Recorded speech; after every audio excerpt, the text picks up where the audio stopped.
Good morning ਆਲ dear students. ਜਿਵੇਂ ਕਿ ਪਹਿਲਾਂ ਅਸੀਂ ਪਾਠ ਨੰਬਰ 10 ਲੋਕਤੰਤਰ ਦਾ ਅਰਥ ਅਤੇ ਮਹੱਤਵ ਬਾਰੇ ਪੜ੍ਹ ਰਹੇ ਹਾਂ। ਅੱਜ ਅਸੀਂ ਲੋਕਤੰਤਰ ਦੀਆਂ ਪਰਿਭਾਸ਼ਾਵਾਂ ਪੜ੍ਹਾਂਗੇ, ਡੈਫੀਨੇਸ਼ਨਸ। ਹਾਲ ਇਹ ਸਾਰੇ ਵਿਦਵਾਨ ਹੋਏ ਨੇ। ਲੋਕਤੰਤਰ ਇੱਕ ਅਜਿਹਾ ਰਾਜਨੀਤਿਕ ਸੰਗਠਨ ਹੈ ਜਿਸ ਵਿੱਚ ਲੋਕ ਰਾਏ ਨਿਯੰਤਰਣ ਕਰਦੀ ਹੈ। ਹਾਲ ਦੇ ਅਨੁਸਾਰ ਜੋ ਲੋਕਤੰਤਰ ਹੈ ਉਹ ਇੱਕ ਅਜਿਹਾ ਰਾਜਨੀਤਿਕ ਢਾਂਚਾ ਹੈ, ਇੱਕ ਅਜਿਹਾ ਸੰਗਠਨ ਹੈ ਜਿਸ ਵਿੱਚ ਲੋਕ ਰਾਏ ਨਿਯੰਤਰਣ ਕਰਦੀ ਹੈ।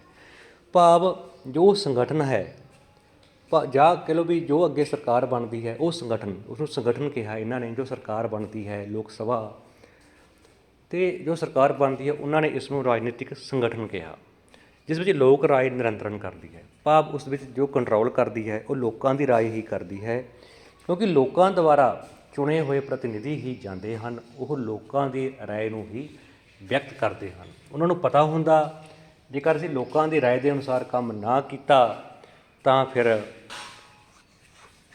ਅਗਲੀ ਵਾਰੀ ਵੋਟਾਂ ਕਿਹਨੇ ਪਾਉਣੀਆਂ ਨੇ, ਤਾਂ ਹਾਲ ਦੇ ਅਨੁਸਾਰ ਲੋਕ ਰਾਏ ਇੱਕ ਅਜਿਹਾ ਰਾਜਨੀਤਿਕ ਸੰਗਠਨ ਹੈ ਜਿਸ ਵਿੱਚ ਲੋਕ ਰਾਏ ਨਿਯੰਤਰਣ ਕਰਦੀ ਹੈ, ਲੋਕ ਰਾਏ ਕੰਟਰੋਲ ਕਰਦੀ ਹੈ। ਭਾਵ ਹਾਲ ਕਿਹਦਾ ਹਾਲ ਚਾਲ ਪੁੱਛਿਆ ਜਾਂਦਾ ਗਾ, ਜੇਕਰ ਯਾਦ ਕਰਨਾ ਸੀ ਹਾਲ, ਤਾਂ ਹਾਲ ਕਿਹਦਾ? ਲੋਕ ਰਾਏ ਦਾ। ਲੋਕ ਰਾਏ ਦਾ ਹਾਲ ਚੱਲਦਾ ਹੈ, ਕਿਸੇ ਦਾ ਹੋਰ ਨਹੀਂ।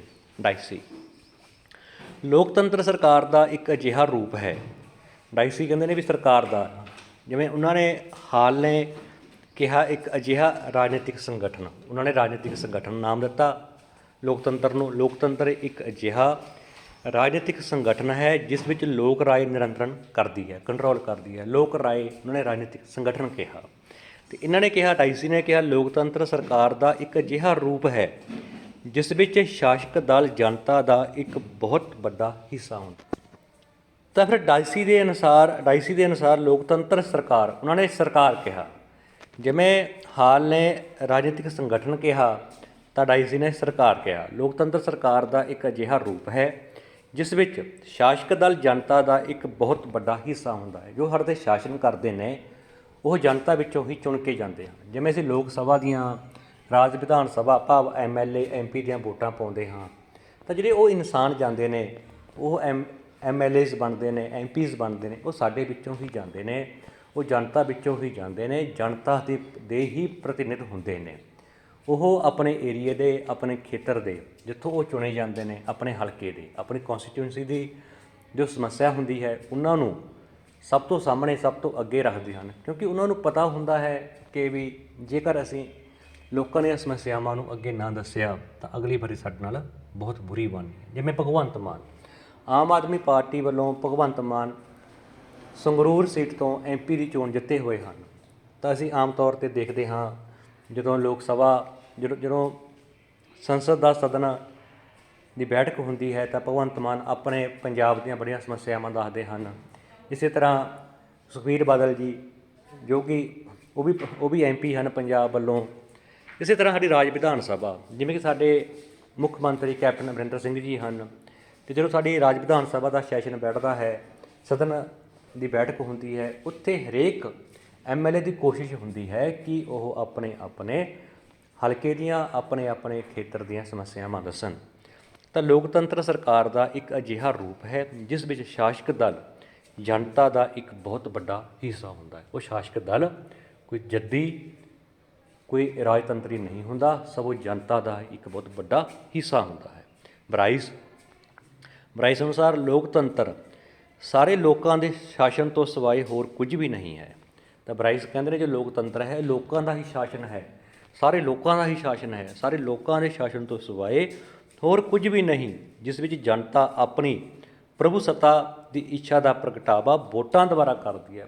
ਪ੍ਰਭੂ ਅਸੀਂ ਕਹਿੰਦਾ ਹੇ ਮੇਰੇ ਪ੍ਰਭੂ ਹੋ ਗਿਆ ਮਾਲਕ, ਸੱਤਾ ਹੋ ਗਈ ਸ਼ਕਤੀ।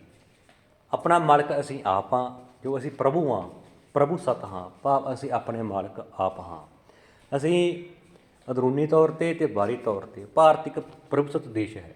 ਭਾਵ ਜੋ ਭਾਰਤ ਨੇ ਫੈਸਲੇ ਕਰਨੇ ਨੇ ਆਪਣੇ ਅੰਦਰੂਨੀ ਅਤੇ ਬਾਹਰੀ, ਉਸ ਉੱਤੇ ਕਿਸੇ ਹੋਰ ਬਾਹਰਲੀ ਸ਼ਕਤੀ ਦਾ ਕੰਟਰੋਲ ਨਹੀਂ। 15 ਅਗਸਤ 1947 ਤੋਂ ਪਹਿਲਾਂ ਸਾਡਾ ਭਾਰਤ ਪ੍ਰਭੂਸੱਤ ਨਹੀਂ ਸੀ, ਉਹ ਬਸਤੀਵਾਦ ਸੀ।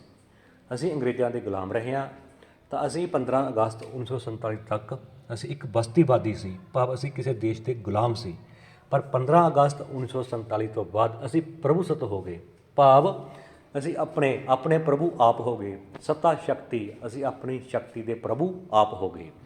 ਤਾਂ ਬਰਾਈਸ ਅਨੁਸਾਰ ਲੋਕਤੰਤਰ ਸਾਰੇ ਲੋਕਾਂ ਦੇ ਸ਼ਾਸਨ ਤੋਂ ਸਿਵਾਏ ਹੋਰ ਕੁਝ ਵੀ ਨਹੀਂ, ਜਿਸ ਵਿੱਚ ਜਨਤਾ ਆਪਣੀ ਪ੍ਰਭੂ ਸੱਤਾ ਦੀ ਇੱਛਾ ਦਾ ਪ੍ਰਗਟਾਵਾ ਵੋਟਾਂ ਦੁਆਰਾ ਕਰਦੀ ਹੈ। ਭਾਵ ਜੇਕਰ ਕੋਈ ਉਹਨਾਂ ਦਾ ਪ੍ਰਤੀਨਿਧ ਲੋਕਾਂ ਦੇ ਅਨੁਸਾਰ ਕੰਮ ਨਹੀਂ ਕਰੂਗਾ ਤਾਂ ਲੋਕ ਆਪਣੀ ਸ਼ਕਤੀ ਦਾ ਪ੍ਰਗਟਾਵਾ ਵੋਟਾਂ ਦੁਆਰਾ ਕਰਦੇ ਨੇ। ਕਿਸੇ ਅਸ਼ਾਂਤੀ ਨਹੀਂ ਫੈਲਾਉਂਦੇ, ਕੋਈ ਗੋਲੀ ਨਾਲ ਹੱਲ ਨਹੀਂ ਹੁੰਦਾ, ਸਿਰਫ ਹੱਲ ਕੀ ਆ? ਵੋਟ। ਜੇਕਰ ਲੋਕਾਂ ਦੇ ਅਨੁਸਾਰ ਕੰਮ ਕਰਨਗੇ ਤਾਂ ਵੋਟ ਪੈ ਜਾਏਗੀ, ਜੇਕਰ ਕੰਮ ਨਹੀਂ ਕਰਨਗੇ ਤਾਂ ਵੋਟ ਨਹੀਂ ਪਵੇਗੀ। ਇਸ ਤਰ੍ਹਾਂ ਅਸੀਂ ਅੱਜ ਇਹ 3 ਡੈਫੀਨੇਸ਼ਨਸ ਪੜ੍ਹੀਆਂ। ਹਾਲ ਕਹਿੰਦੇ ਨੇ ਕਿ ਲੋਕਤੰਤਰ ਇੱਕ ਅਜਿਹਾ ਰਾਜਨੀਤਿਕ ਸੰਗਠਨ ਹੈ ਜਿਸ ਵਿੱਚ ਲੋਕ ਰਾਏ ਨਿਰੰਤਰਨ ਕਰਦੀ ਹੈ। ਉਹਨਾਂ ਨੇ ਰਾਜਨੀਤਿਕ ਸੰਗਠਨ ਦਾ ਨਾਮ ਦਿੱਤਾ। ਡਾਇਸੀ ਨੇ ਸਰਕਾਰ ਦਾ, ਲੋਕਤੰਤਰ ਸਰਕਾਰ ਦਾ ਇੱਕ ਅਜਿਹਾ ਸਰੂਪ ਹੈ ਜਿਸ ਵਿੱਚ ਸ਼ਾਸਕ ਦਲ ਜਨਤਾ ਦਾ ਇੱਕ ਬਹੁਤ ਵੱਡਾ ਹਿੱਸਾ ਹੁੰਦਾ ਹੈ। ਬਿਲਕੁਲ ਸਹੀ ਹੈ ਇਹ ਵੀ, ਕਿ ਸ਼ਾਸਕ ਦਲ ਨੇ ਜਨਤਾ ਵਿੱਚੋਂ ਹੀ ਉੱਠ ਕੇ ਜਾਂਦੇ ਹਨ। ਬਰਾਈਸ ਅੰਦਰ ਲੋਕਤੰਤਰ ਸਾਰੇ ਲੋਕਾਂ ਦੇ ਸ਼ਾਸਨ ਤੋਂ ਸਿਵਾਏ ਹੋਰ ਕੁਝ ਵੀ ਨਹੀਂ, ਜਿਸ ਵਿੱਚ ਜਨਤਾ ਆਪਣੀ ਪ੍ਰਭੂਸੱਤਾ ਦੀ ਇੱਛਾ ਦਾ ਪ੍ਰਗਟਾਵਾ ਵੋਟਾਂ ਦੁਆਰਾ। ਹਾਲ ਅਨੁਸਾਰ ਲੋਕਤੰਤਰ ਕਿਹੋ ਜਿਹਾ ਸੰਗਠਨ ਹੈ? ਰਾਜਨੀਤਿਕ ਸੰਗਠਨ ਹੈ। ਡਾਇਸੀ ਅਨੁਸਾਰ ਲੋਕਤੰਤਰ ਕਿਸ ਦਾ ਰੂਪ ਹੈ? ਡਾਇਸੀ ਅਨੁਸਾਰ ਕਿਸ ਦਾ ਰੂਪ ਹੈ? ਸਰਕਾਰ ਦਾ, ਜਿਸ ਵਿੱਚ ਸ਼ਾਸਕ ਦਲ ਜਨਤਾ ਦਾ ਇੱਕ ਬਹੁਤ ਵੱਡਾ ਹਿੱਸਾ ਹੁੰਦਾ ਹੈ।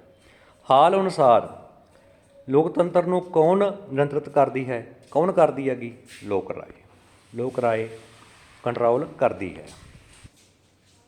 ਲੋਕਤੰਤਰ ਵਿੱਚ ਜਨਤਾ ਦਾ ਇੱਕ ਬਹੁਤ ਵੱਡਾ ਹਿੱਸਾ ਹੁੰਦਾ ਹੈ। ਕੌਣ ਹੁੰਦਾ ਹਿੱਸਾ? ਅਸੀਂ ਹੁਣੇ ਪੜ੍ਹਿਆਗਾ, ਸ਼ਾਸਕ ਦਲ। ਜੋ ਸ਼ਾਸਕ ਦਲ ਹੈ ਉਹ ਜਨਤਾ ਦਾ ਬਹੁਤ ਵੱਡਾ ਹਿੱਸਾ ਹੁੰਦਾ ਹੈ। ਅਗਲਾ, ਲੋਕਤੰਤਰ ਦੇ ਸ਼ਾਸਨ ਤੋਂ ਸਿਵਾਏ ਹੋਰ ਕੁਝ ਵੀ ਨਹੀਂ। ਲੋਕਤੰਤਰ ਦੇ ਕਿਹਦੇ ਸ਼ਾਸਨ ਤੋਂ ਸਿਵਾਏ ਹੋਰ ਕੁਝ ਨਹੀਂ? ਲੋਕਾਂ ਦੇ ਸ਼ਾਸਨ 'ਤੇ। ਲੋਕਤੰਤਰ ਲੋਕਾਂ ਦੇ ਸ਼ਾਸਨ ਤੋਂ ਸਿਵਾਏ ਹੋਰ ਕੁਝ ਵੀ ਨਹੀਂ ਹੈ। ਸਹੀ ਜਾਂ ਗਲਤ? ਲੋਕਤੰਤਰ ਵਿੱਚ ਜਨਤਾ ਆਪਣੀ ਪ੍ਰਭੂ ਸੱਤਾ ਦੀ ਇੱਛਾ ਦਾ ਪ੍ਰਗਟਾਵਾ ਵੋਟਾਂ ਦੁਆਰਾ ਕਰਦੀ ਹੈ। ਬਿਲਕੁਲ ਸਹੀ ਹੈ। ਲੋਕਤੰਤਰ ਸਰਕਾਰ ਦਾ ਇੱਕ ਰੂਪ ਹੈ। ਇਹ ਵੀ ਬਿਲਕੁਲ।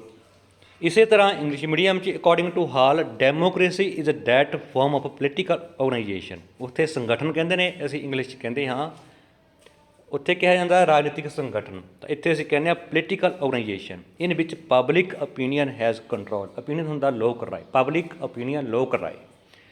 ਤਾਂ ਜੋ ਲੋਕਤੰਤਰ ਹੈ ਉਸ ਵਿੱਚ ਇੱਕ ਅਜਿਹਾ ਰਾਜਨੀਤਿਕ ਸੰਗਠਨ ਹੈ ਜਿਸ ਵਿੱਚ ਲੋਕ ਰਾਏ ਨਿਰੰਤਰਨ ਕਰਦੀ ਹੈ। According to Dicey, democracy is a form of government. ਇਹਨਾਂ ਦੇ ਅਨੁਸਾਰ ਜੋ ਡੈਮੋਕ੍ਰੇਸੀ ਆ ਉਹ ਇੱਕ ਸਰਕਾਰ ਦਾ ਰੂਪ ਹੈ। ਇਨ ਵਿੱਚ the governing body is comparatively a large fraction of the entire nation.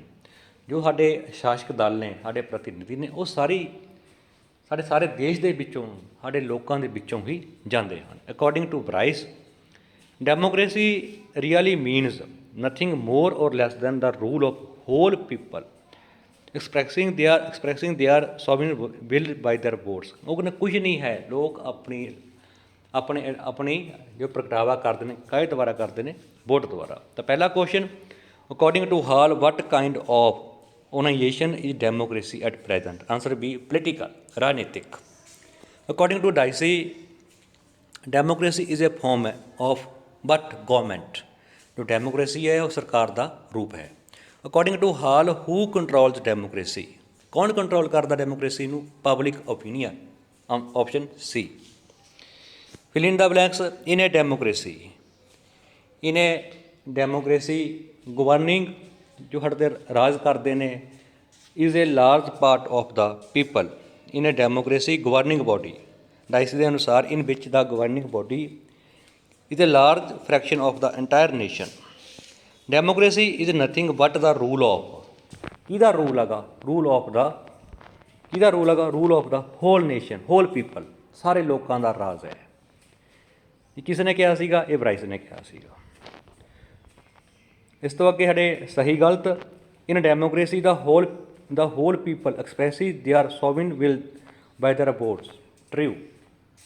Democracy is a form of government. True. ਲੋਕਤੰਤਰ ਸਰਕਾਰ ਦਾ ਇੱਕ ਰੂਪ ਹੈ। ਹੇਠਾਂ ਇਹੀ ਕੁਐਸਚਨ ਆਨਸਰ ਅੰਗਰੇਜ਼ੀ ਅਤੇ ਪੰਜਾਬੀ ਮੀਡੀਅਮ ਵਿੱਚ ਕੀਤੇ ਹੋਏ ਹਨ ਤਾਂ ਜੋ ਵਿਦਿਆਰਥੀ ਆਪਣਾ ਆਪਣਾ ਕੰਮ ਕਰ ਸਕਣ। ਅਤੇ ਜਿਸ ਤਰ੍ਹਾਂ 10ਵੀਂ ਕਲਾਸ ਦੀ ਹਰ ਰੋਜ਼ 1 ਘੰਟਾ ਆਨਲਾਈਨ ਕਲਾਸ ਲੱਗਦੀ ਹੈ, ਜੇਕਰ 9ਵੀਂ ਕਲਾਸ ਦੇ ਵਿਦਿਆਰਥੀ ਵੀ ਚਾਹੁੰਦੇ ਨੇ, ਕਿਉਂਕਿ 9ਵੀਂ ਕਲਾਸ ਦਾ ਅਤੇ 10ਵੀਂ ਕਲਾਸ ਦਾ ਜੋ ਸਿਲੇਬਸ ਹੈ ਬਿਲਕੁਲ ਲਗਭਗ ਬਰਾਬਰ ਜਿਹਾ ਹੈ।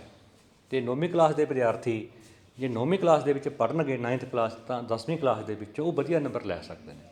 ਜੇ ਉਹ ਵੀ ਚਾਹੁੰਦੇ ਨੇ ਕਿ ਉਹਨਾਂ ਦੀ ਕਲਾਸ ਆਨਲਾਈਨ ਲੱਗੇ ਤਾਂ ਮੈਨੂੰ ਮੇਰੇ ਇਸ ਨੰਬਰ 'ਤੇ ਵਟਸਐਪ ਜਾਂ ਕਾਲ ਕਰ ਦਿਓ, ਤਾਂ ਜੋ ਉਸ ਹਿਸਾਬ ਨਾਲ ਅਸੀਂ ਉਸ ਦਾ ਪ੍ਰਬੰਧ ਕਰ ਸਕੀਏ, ਕਿਉਂਕਿ ਮੇਰਾ ਉਦੇਸ਼ ਹੈ ਵੱਧ ਤੋਂ ਵੱਧ ਵਿਦਿਆਰਥੀਆਂ ਦਾ ਭਲਾ ਕਰਨਾ। ਧੰਨਵਾਦ।